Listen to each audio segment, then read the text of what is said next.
Okay, that was weird. All right, I gotta go. Bye. I am back. I don't know what just happened. I don't know how it happened, but I'm back. My internet just completely went out for no particular reason, no discernible reason, and then it came back.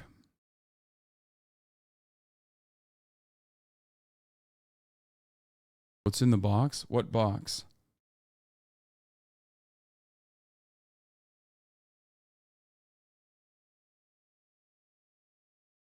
Was it the box? Oh, I was telling the Aussie boys who just came back what was going on with the bird. Is it the bird in the box?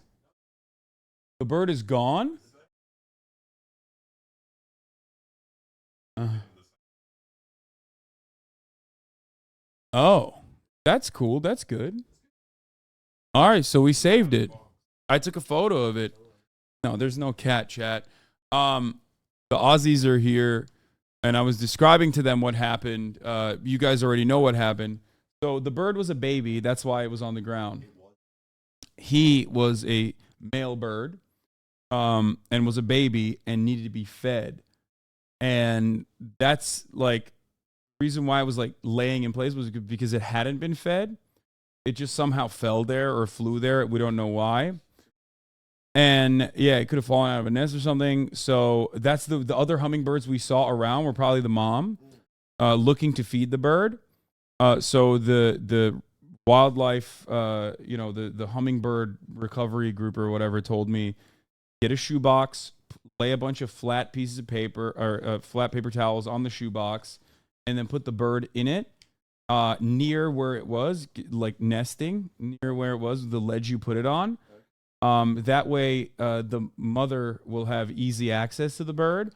And if you hear the bird like crying a lot and sleepy, like if you hear the bird sleeping, like see the bird sleeping later, that means like it's the mother could not get to it. But if you hear the bird quiet and alert, which it was, that means the mother is actually feeding it now. Yeah, it's just like periodically coming flying down and like giving it food. So that's what happened. The mother found the bird and was like feeding it even in the ledge, but she still told me to put it in the shoebox instead for easier access. So I guess the mother fed it a lot, and then the baby bird flew away.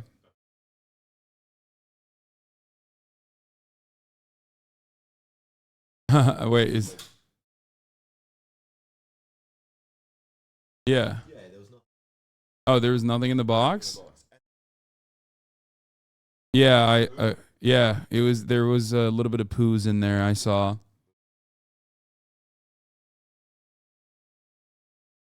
Yeah, the bird was in there. Yeah, he got a TV and everything. Yeah, I gave the bird like a TV, a house.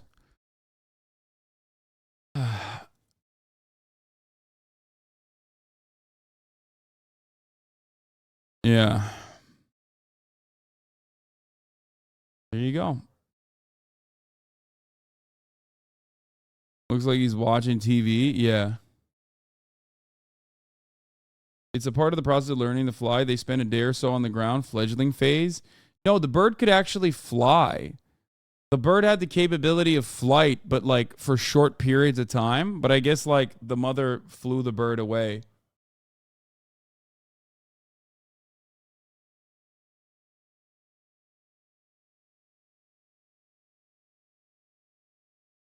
Yeah, but it's very tiring. They need to build up the muscles and such. Yeah.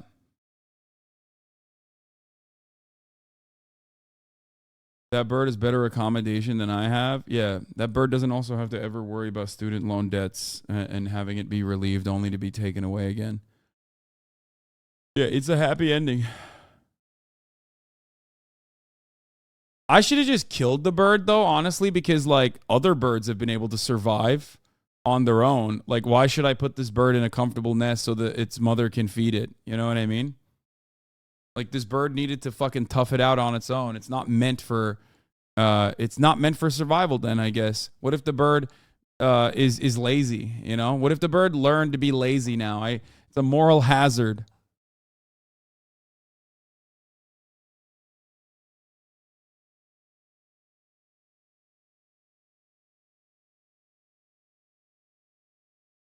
Yeah, the bird knew what it was getting into when it got birthed.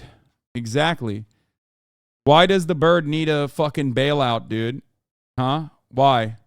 Why should the bird get a fucking bailout? The bird should have picked itself up by its little bootstraps.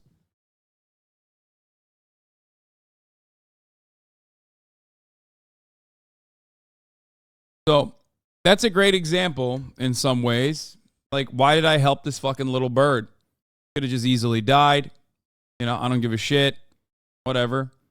Like, I could have never even, it's so little that I wouldn't have even seen it if I stepped on it on accident. You know what I mean? Why did I do it? I'm not a fucking bird. I don't expect kindness in return from these birds. Why did I do it? I did it because it's the right thing to do. You don't want this fucking thing to die, right? That's the point.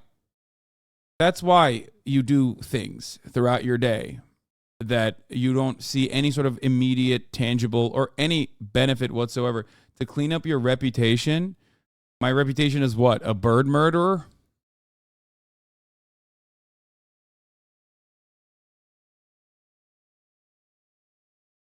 You just do things throughout your day, especially when it's like not even that big of a deal for you. You do things without even thinking about it.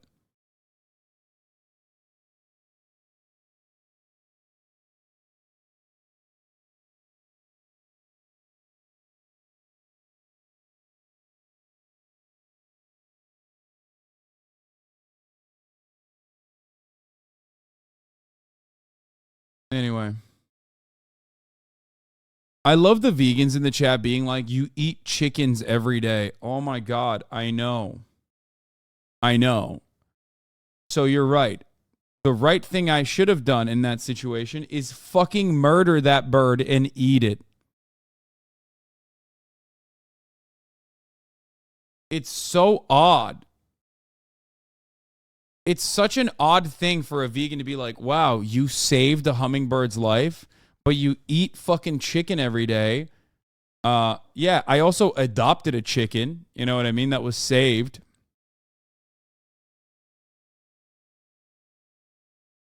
That's great though. That's a great point. You know, you're right. I should just fucking kill that bird. I should kill every bird I see like I'm a goddamn cat. Holy fuck, dude. Stop being your own enemy. Like,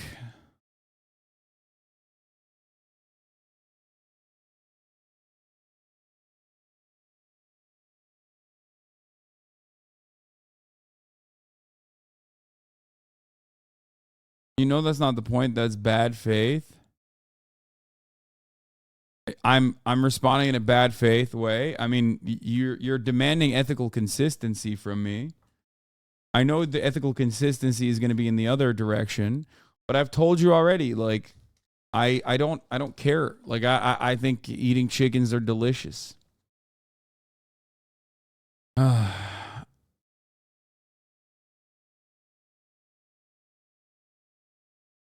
not doing a vegan debate purgatory. I have time and time again explained that I'm a speciesist and I care about the utility to humans. I eat meat because it tastes awesome. The moment that like scientists find an alternative that looks and tastes that has the same macronutrient profile of poultry, I will swap out without even a care or consideration in the world.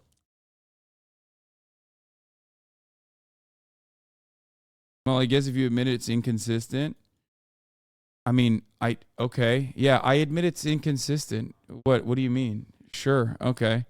I don't even think it's inconsistent because, like I said, there's no viable alternative, no substitute. I don't want to eat fucking soy or whatever. But even if you think it's inconsistent, like I still don't care. You know, I don't care. So yeah, I'm inconsistent. You got me.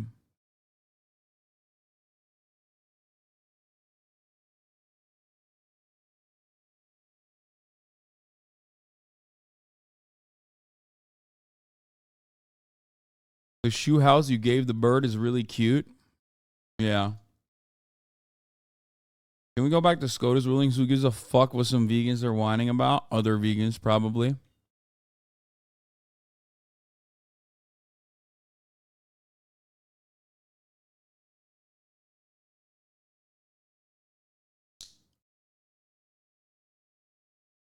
What's consistent about abstaining from animal products but still consuming vegetables cultivated by fucking slaves? Good luck.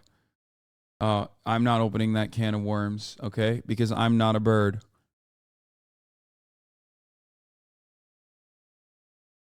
I love being proven right when xenophobic fearmongers are the ones proving wrong.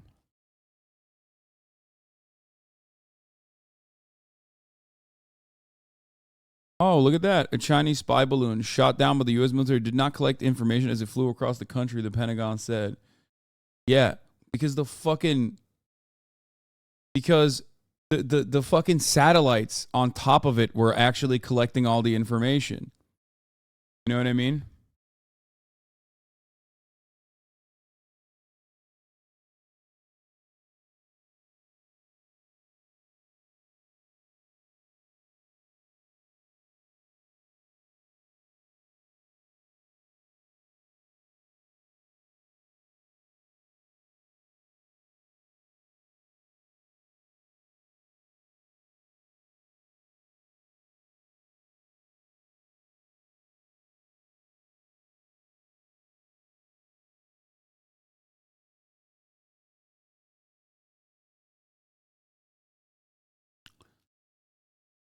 Still singing Toxic Gossip Train in my head. Please save me. Same.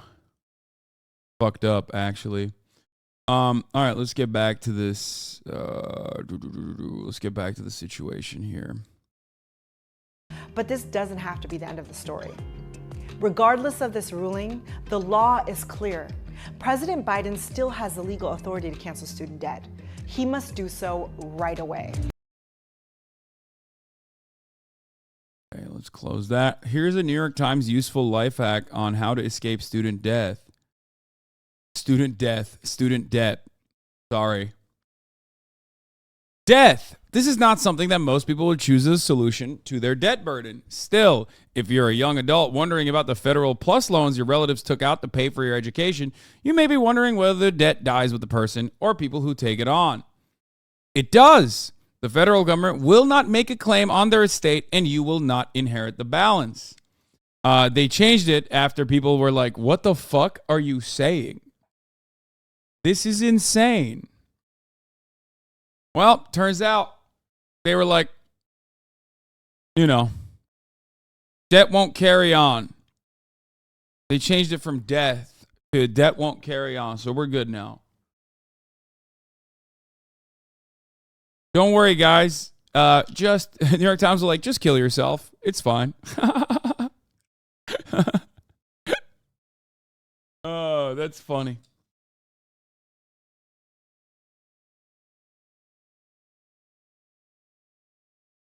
Just fucking die, dude. Fuck it. YOLO. Right? Yo-do. You only debt once. You only live once. You only die once. What do we do? Argue with you? I'm not on the debate team. This isn't mock trial. Then die. Oh, yeah, can't pay your student loan debt? Then die. Stephen Miller is seething. Here, President of America First Legal. Today, we sent a warning letter to the deans of 200 law schools around America, telling them that they must obey the Supreme Court's ruling, striking down illegal racial discrimination and affirmative action. If they try to violate, circumvent, bypass, subvert, or otherwise...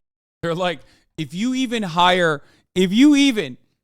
let in any black students, we're just going to automatically assume you're doing it for a racial quota, and we're going to literally put you under a mountain of legal paperwork, okay? It's like, what do you mean? How are you going to do that? How do you plan on stopping schools from not implementing a quota, which they never had, okay? They never openly had a racial quota, but like offering any kind of fucking approach to their applications process that they will continue utilizing, that they will continue fucking working with. This is what the Department of Education posted 3 days ago. We can all help prevent suicide.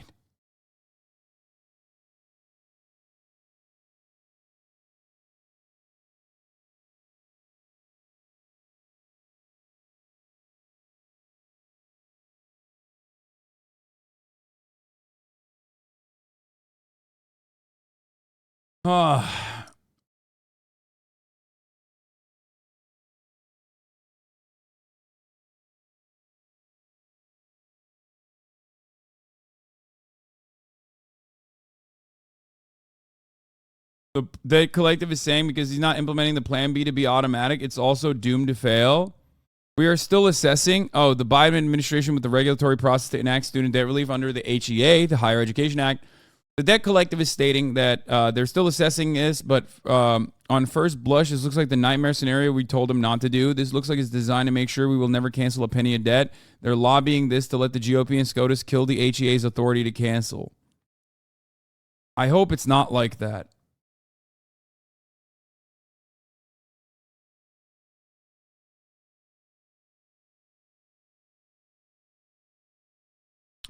I mean, the Department of Education posting this is pretty funny in a very tragic way. But it's also, it's no different than the Veterans Affairs office doing ads on veteran gun control or veteran suicide prevention by trying to sell you a fucking lock on your gun case with a photo of your loved ones inside of your gun case. So you think twice before killing yourself. You have like 30 extra seconds of like staring at your loved ones before you take the fucking case, the gun out of its case and shoot yourself in the fucking head. Why is that a solution to the suicide issue with veterans? Because there's no other alternative and there will never be gun control. You know what I mean? And if you think I'm fucking lying about this, let's take a look. Here. This ran on my broadcast. This ad ran on my broadcast for years, okay?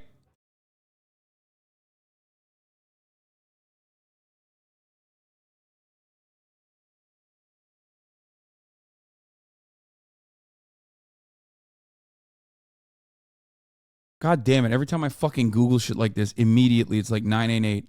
No, man, I'm just trying to fucking Google something specific. I'm not trying to kill myself. Holy fuck, Google. Oh, here. Crisis can happen unexpectedly to anyone. And though it may seem like a small barrier, a simple lock puts space between the thought and the trigger. Learn how securing your guns can help prevent suicide.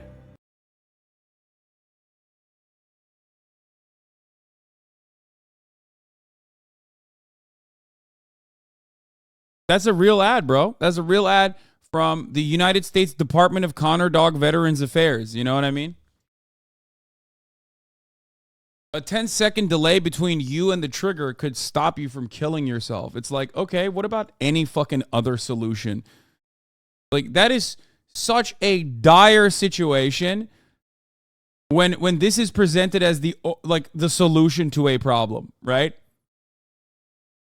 In my mind, there is no better representation of how Jover the situation is, how fucking insane the situation is, than this ad being run. Like, someone was like, listen, we can't get any gun control. We can't get adequate mental health treatment and all of the other reasons why fucking veterans killed themselves, right? So what's the next best thing? All right, fucking serve them a lock. And before people say, oh, well, Hasan, you don't understand how preventative this lock measure is. Like, I get it. But it shouldn't get there. Do you understand?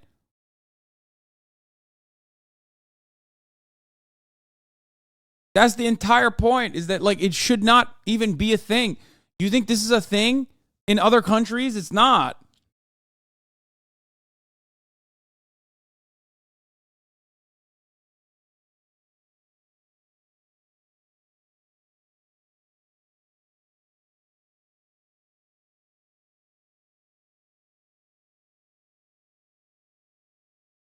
QRT, the Twitter post from them. Well, I can't see. Oh. Department of Education. No, don't kill yourself. You have so much debt to pay off. That's funny.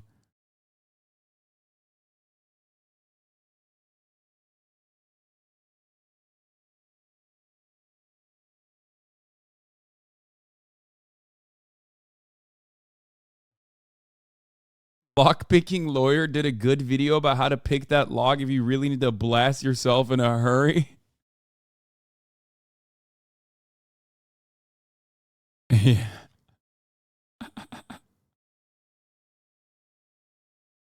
Listen, content all the way down, baby.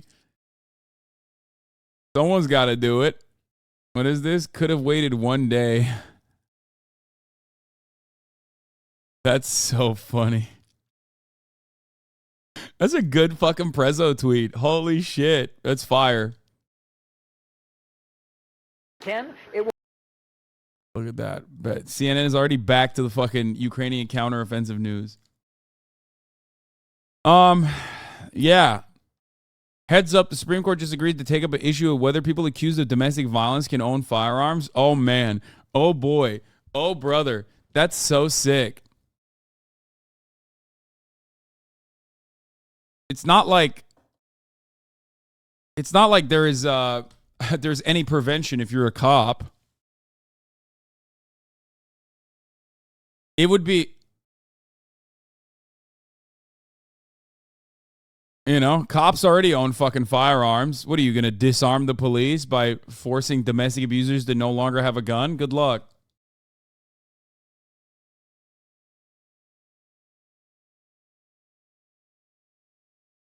SCOTUS about to be like, actually, we've decided you should have more guns if you're a domestic abuser because you clearly are some of the people that are using those guns. You know what I mean? And we need to get those guns to be used. Right? Like, we got to do that. Reuters, Biden will announce new action to protect student loan borrowers. The White House source, use code Biden for 20% off your first visit at betterhelp.com.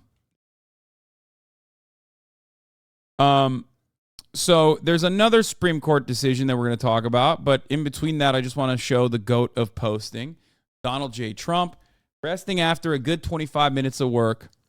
Here he is, just absolutely eviscerating famed big boy, famed large chungus man, Christopher Jebediah Christie, who I like personally. I think he's great. Not the fupa, good lord. That fupa is so powerful, dude.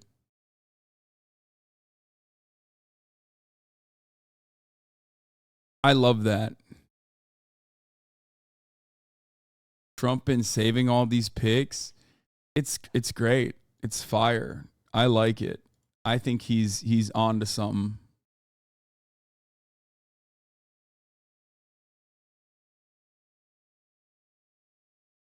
The guy who's behind the case of the Supreme Court picked up with the domestic violence. New patriotic hero just dropped. The case was brought by a Texas man who was indicted by a federal grand jury for violating the 1994 law that prohibits gun ownership by a person subject to a domestic violence restraining order. The man, Zaki Rahimi, was under a restraining order granted to his former girlfriend in February 2020 when he threatened another woman with a gun and was involved in a series of 5 shootings in December 2020 and January 2021. Yeah. What do you mean? This guy needs a gun. He's using it. Some of you pussies have guns and you never use it. Duh. I think this guy, if anything, this guy should get a mandatory gun. Okay? Clearly, he's using the gun. Some of you motherfuckers go buy guns and then you never shoot it. This guy is shooting the guns. You know what that means? That means he's buying bullets. Okay? You know what that means? That means he's helping the economy. Motherfuckers who buy guns and then never use them do not help the gun economy. Okay? This is what we say when we say responsible gun ownership. He is using the gun. Duct tape it to his hands. He's earned it.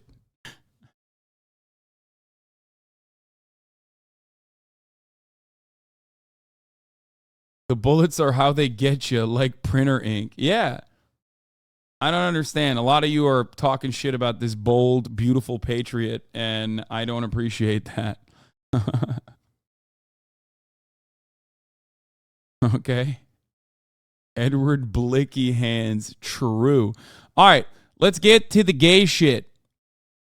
Okay? Because, oh, this was really funny. This is not the gay shit, but it's a funny segue. As you guys know, MrBeast blessed the timeline yesterday with his beast, okay? Mr. Cupping the Beast over here. You know, I love body transformations. I think it's great. I have gone through my own journey. I have a lot of respect for people who also do this. I also have a lot of respect who post thirst traps on the timeline. So, good for him. Also, Jordan Peterson wants to kill him, I guess. Like, Jordan Peterson saw Mr. Beast, okay, and he said, you know, there's a way, Jimmy, for me to kill you, actually. Why is he gripping it like that? I don't know why he did that.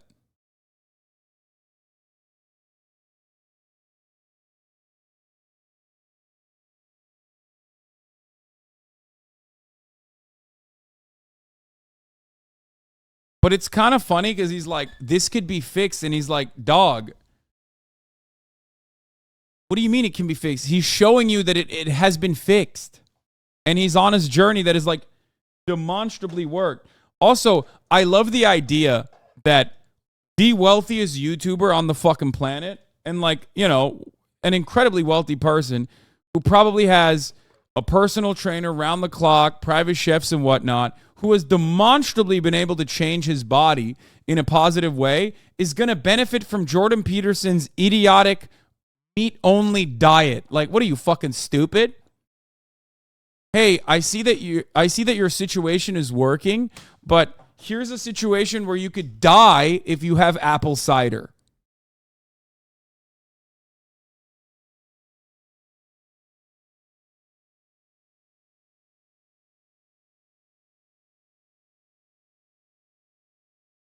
It's so fucking stupid, man. Stop saying demonstrably. Shut the fuck up. I will not stop saying demonstrably. You should start saying demonstrably because it's demonstrably good. You think he's on Anavar? Fuck no.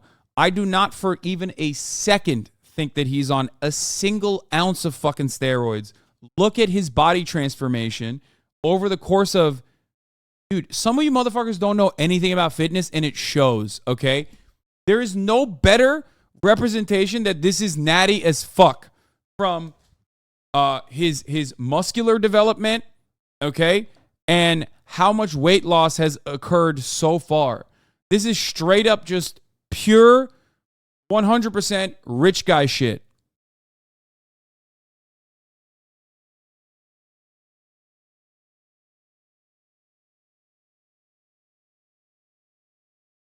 At most, maybe Ozempic, but even that is doubtful.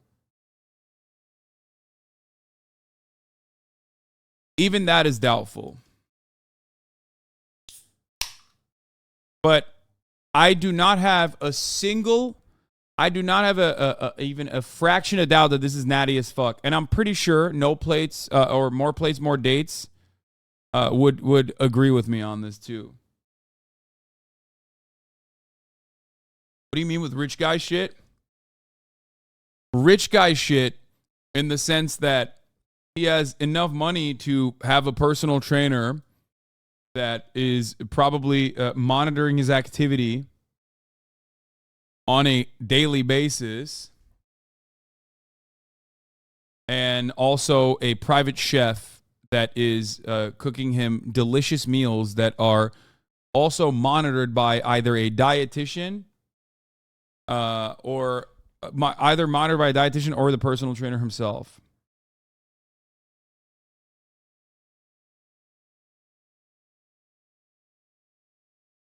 Now, how do you explain Elon being so chunky? No, that kind of stuff, I mean, he probably doesn't, one, he probably doesn't care, and two, that is shittier for Elon. If you're that fucking wealthy and you're spending all your time tweeting and shit, the fact that you're not like absolutely a beefcake is certainly your own fault. $100 body versus $10,000 body. Yeah. Also, Elon is old too, so there's that as well.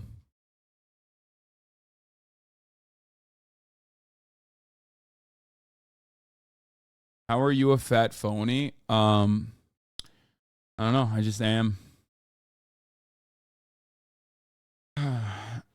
No offense to him, but people thinking that steroids is insane. No, a lot of people just don't understand anything about fitness. That's what it is, okay? That's literally it. That's the only thing that proves to me. Pecs need work, but good job. Everything needs work. Step 1 was to not be fat. Haha, now we get big.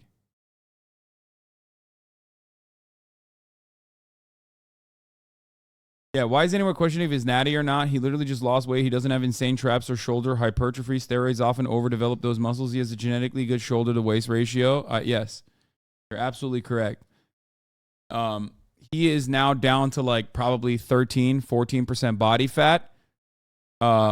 And if he gets down to like 10% body fat, he would look a lot more shredded. But also on top of that, he's still very skinny. He needs to do more muscular development. I, on the other hand, need to do less muscular development and more fucking weight loss, fat loss specifically. And it's impossible for me. Nah, closer to 20? I don't think it's closer to 20. It's like maximum. I wouldn't go a percentage over 18.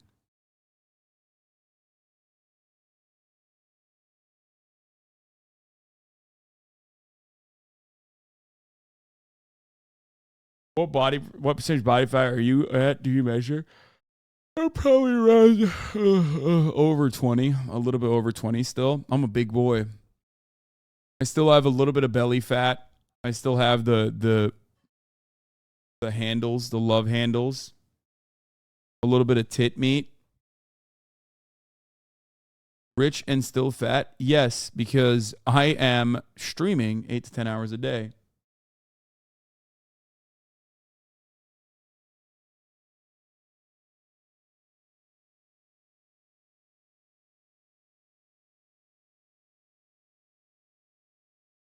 I'm on a similar journey, thanks in part to you. Would guess 15% body fat.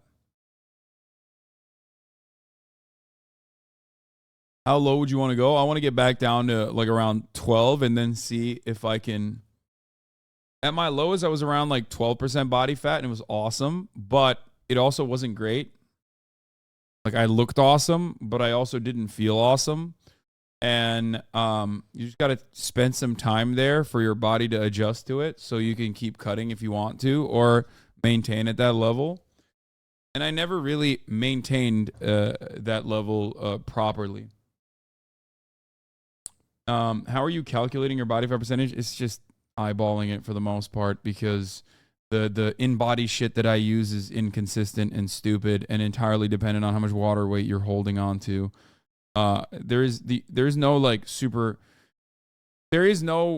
100% effective method that is conventional and easily accessible. That's why eyeballing it is not necessarily the worst way to do it. I'm not even kidding. I've gotten a DEXA scan. That shit is, I'm telling you. In order to fully look at, DEXA is trash. The best, most effective measure, the best way to do it is like water displacement and literally measuring fat in areas of fat development. And in order to do that, you have to fucking sit in the pool and shit.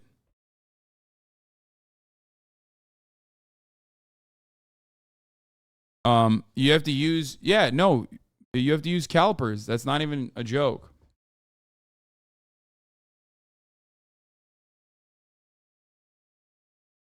My only goal is running a 9-minute mile. I did run 9 miles with an 11-minute pace, slowly getting there. Most of these methods are just best used to determine a trend line. Inaccurate measurements moving in the right direction still mean something. Exactly.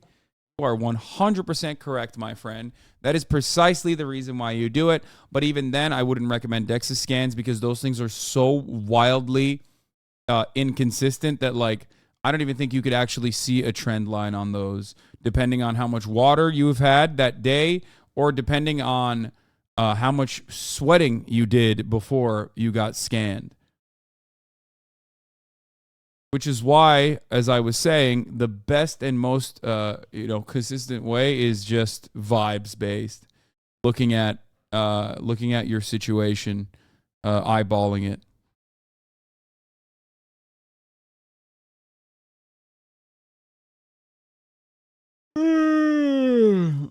Weighing your food is one thing, but eating the same meals every day, no snacks, and can't have a beer once in a while is why I'll never be sub 10. Too strict for me personally. If you can't cut, just bulk until you're a brick shit house, in my opinion.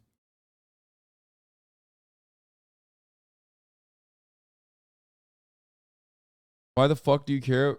You guys care what body fat percentage you are? That sounds ridiculous to me. I don't know. You probably care about some dumb shit that I don't give a fuck about.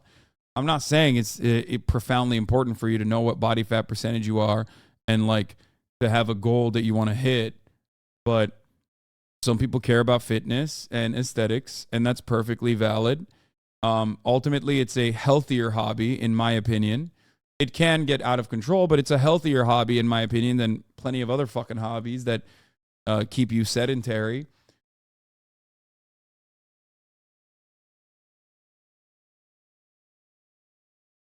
You know?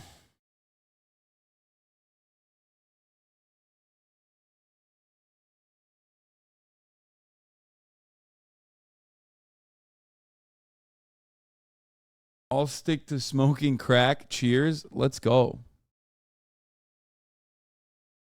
Body fat percentage helps you stay in check as far as what kind of unhealthy foods you should cut back. No, I don't even think so. What do you mean you didn't feel good? What do you mean you didn't feel good at 12%? Okay. Really hot girl Asian. Let me tell you. So once you get, if your body is uncomfortable at a certain weight, once you get down, once you are beyond like healthy or in the bottom part of healthy for the average male, okay? Once you start reaching beyond what is normally considered to be in a healthy amount of weight, like to have a healthy amount of fat in your body, when you start losing more weight, when you start losing more fat, you actually end up having some negative side effects. Those side effects can go away when your body inevitably adjusts to that weight as your baseline. But ultimately, if you're a big boy like me, okay, and have been a big boy your entire life, my body chooses to be comfortable at a certain level, and then I have to work really hard to basically break through that barrier. It was 250 for the longest time. Now it's around 245. Inevitably, hopefully, it'll get to 235, at which point I will be around like 15 to 12% body fat. And once 235 will probably be around like 15% body fat. And then 225 will be around 12% body fat. But when I'm down there, when I get down to that level, and you can see my abs and shit, I remember, especially when I was younger, even when I was younger, I remember having less of a sexual appetite, feeling groggy regularly. You know what I mean? Because my body was not used to it. My body was not used to being at that weight. Obviously, this is very different for other people. I'm just talking from my own personal experience. People just have a natural floor to what their body fat can be. Like, I know some motherfuckers who are fine at 8%, but anything under 10% for me, I get ravenous. My dick doesn't work. I'm always lightheaded from low blood pressure, etc. I'm the same. But for me, it's 12%. Not many people mention that your body works against you when you're bigger. Props for calling that out.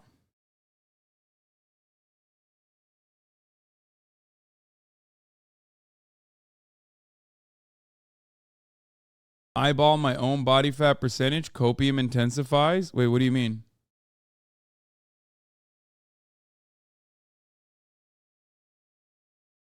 Are you trying to say it's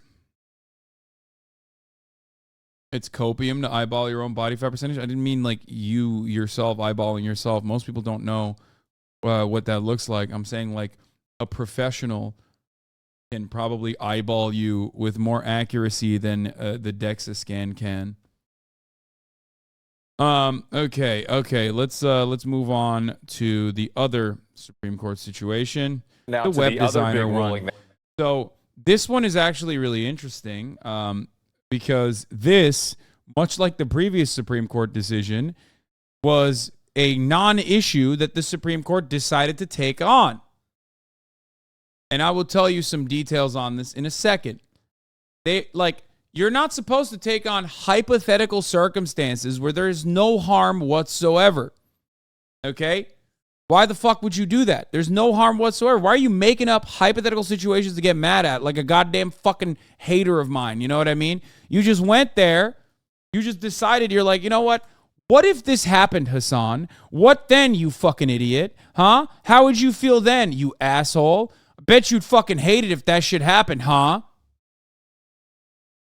The guy named in the case didn't even know about it. The website doesn't exist. Let's continue. That we got this morning handed down. This is the ruling on free speech case involving a familiar challenge here. The question whether businesses can refuse service to LGBTQ customers because doing so would violate the business owner's First Amendment rights. This was Once again, this didn't happen. But the Supreme Court basically was like, what if it did?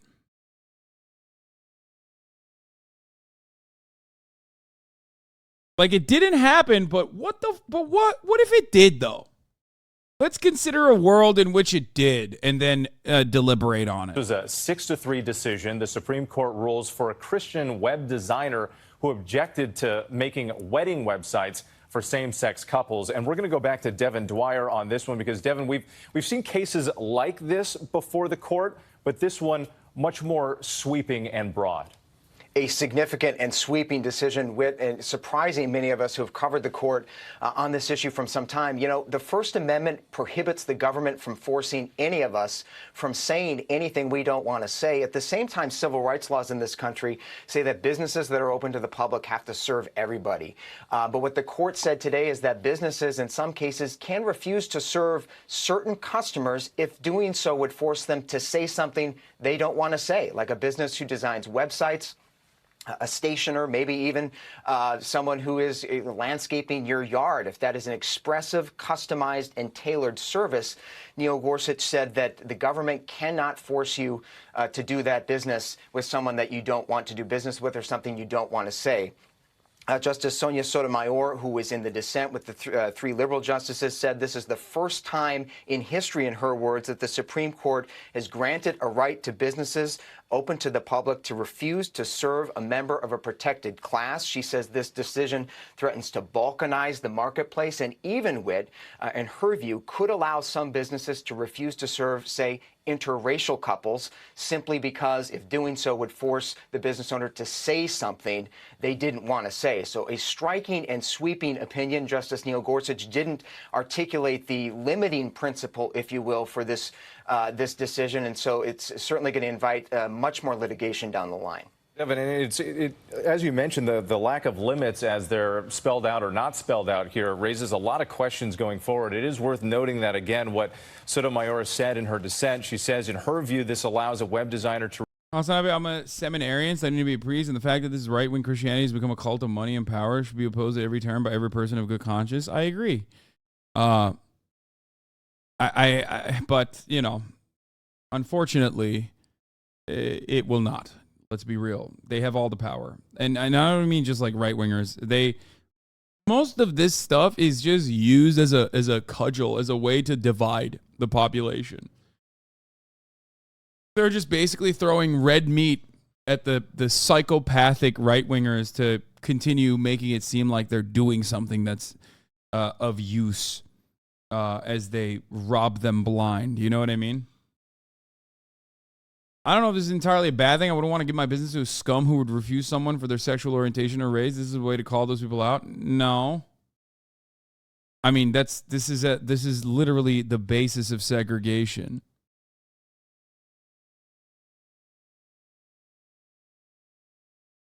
No, that's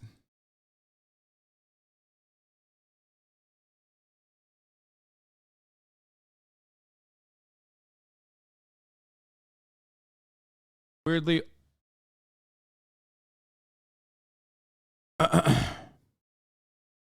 to refuse to serve interracial couples if such a designer opposed interracial marriage. So again, raising a lot of questions here going forward. Let's bring back Kate Shaw. And Kate, I think it's like one of those things where you're just basically supposed to, it's like an unwritten rule, right? Like, if you don't want to fucking work for someone, you don't have to work for someone, right? Like, I'll give you an example. There's a difference between a preference versus discrimination in like dating, okay? Like, you can have a preference, but shouldn't be a discriminating asshole, right? And it's kind of like that. Like, there is a million different ways that you could just be like, oh, I'm sorry, I have too much of a workload or whatever. If you don't want to fucking work for someone, right? If you don't want to like make a website for someone. But this situation, and that's usually how it's handled, by the way, in the real world. Okay? Don't say no, bad example. That is how it should work, and that is how it has worked. This, on the other hand, gives you basically a legal allowance to just be like, yeah, you're fucking gay and I don't want to work for you. Which also opens up the door to additional forms of discrimination on the basis of religious freedom. Okay? Get the fuck out of here. That's not a bad example at all. There are plenty of fucking people who choose not to work for people, okay? The most extreme will now call for denying interracial couples? Certainly. My point is, there are plenty of moments in your life where you might not want to fucking work for somebody, okay, as a contractor, and you can openly tell them, oh, I don't want to work for somebody. I don't want to work for you, or you can give them an example, okay? Like at the top of the hour, there's a 3-minute ad break. I offer you plenty of opportunities not to see the ad break at the top of the hour because I know, you can just say, no, I want to watch the ad. That's fine. But if you don't want to, you can subscribe for $5 or for free with a Twitch Prime. Or you can get gifted a sub if you're lucky. All right? Can't have the Supreme Court interfere and then set legal precedent to basically give the open door and the go-ahead to fucking freaks. Thank you, Sovietus, for the 5 gifted subs, allowing 5 people to no longer see the ads at the top of the hour. Here's a 3-minute ad break now. Thank you, RGB Buddha, for another 5.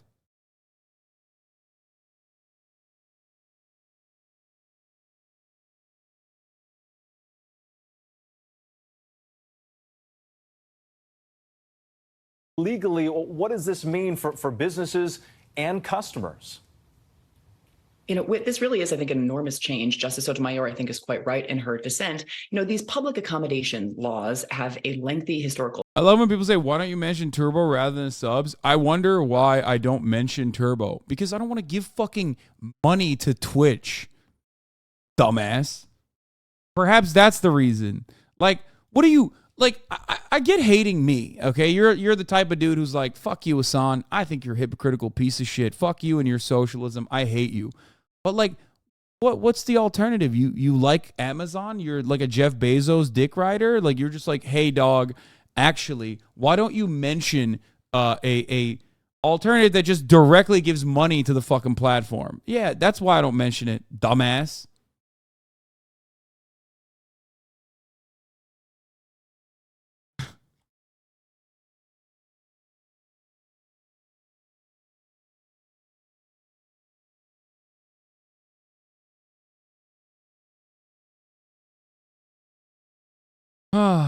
It's more the court saying we are the final arbitrator. We control the government. These decisions are changing the status quo that was check on separation powers. That's why the standing issue is wild. Yeah, no, the court is basically saying, no, we do legislate from the bench, by the way. Fuck your legislation. Straight up.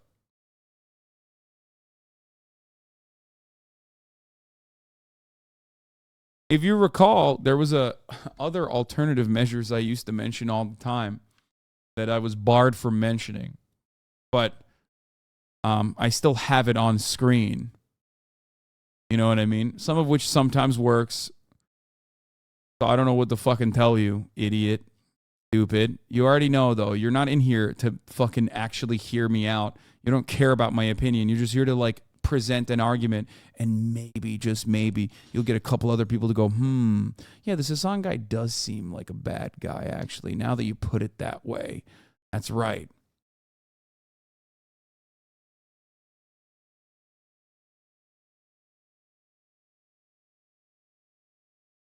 Let's continue. Pedigree. They've been part of our federal laws for over 70 years. And in most states and localities, there are similar laws. And they just say that if you're a business and you provide goods or services to the public, you can't discriminate. And in recent years, discrimination on the basis of sexual orientation and sometimes gender identity has also been prohibited in many places, including in Colorado. And until now, the Supreme Court has never said that one of those laws violates the First Amendment rights of a business or business owner who wishes to refuse service to some category of customers. So I do think that Devin is exactly right that this case has potentially sweeping ramifications for the ability of business owners under some circumstances to provide services and to the ability of customers, I should say, to receive services on a non-discriminatory basis, you know, in the public square. And it's not something that the Supreme Court has ever blessed. As long as we've had public accommodation laws, there have been objections, sometimes religiously grounded objections, and the court has never sided with those, has always upheld these laws. And so this is a very significant and I think very new rule the court has set forth today. All right, Kate, thank you. I want to bring back Mary Bruce here because, Mary, now we have two losses as they could be perceived for President Biden. Only so much he can do, but again, a message that he would take to the voters. Exactly, and we haven't heard yet from the president in response to this case. I suspect he will speak out forcefully against this. Of course, Joe Biden is someone who has spoken passionately about how everyone deserves to be treated equally with dignity and respect, no matter who you love. His administration has already passed new federal protections for same-sex couples, the Respect for Marriage Act. And of course, this is Joe Biden, someone who led a real national political transformation on the issue of same-sex marriage, coming out in 2012, surprising many with his support for same-sex marriage. That was a watershed moment in this country, as you recall, then forcing then President Obama to come out and do the same. But again, this is an issue where this administration, the Biden campaign, is going to hope to mobilize voters, drive them to the polls next November. Mary, thank you. Let's bring back Terry Moran here because, Terry, we had affirmative action yesterday. We have these cases today. This is another defining moment for the Supreme Court and its conservative majority.